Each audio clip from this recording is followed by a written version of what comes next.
In World War II, the Soviet Union initially banned women from combat roles, but one woman, Marina Raskova, eventually got the personal permission of Joseph Stalin to form an all-female aircraft squadron.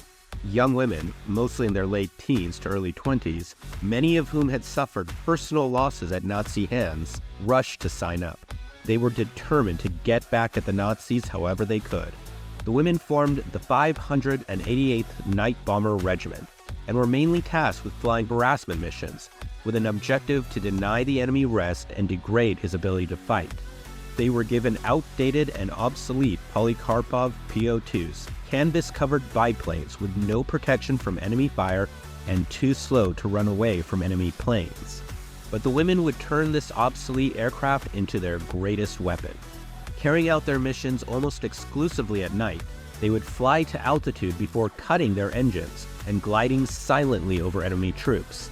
Then, they would toss their bombs by hand over the side of their aircraft and disappear into the night.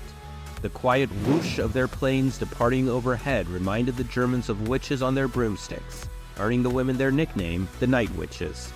Each night, these pilots flew multiple sorties, often more than 8 per night, usually under heavy enemy fire.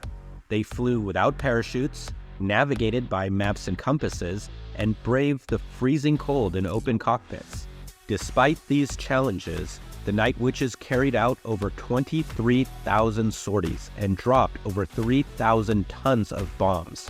They would end up not only harassing the Nazis, but also causing mass destruction of enemy forces with precision bombing, which was extremely difficult, especially when done by hand and without any bomb sight from the PO-2 cockpit. In addition to bombing, they also made food and ammunition drops to Soviet forces.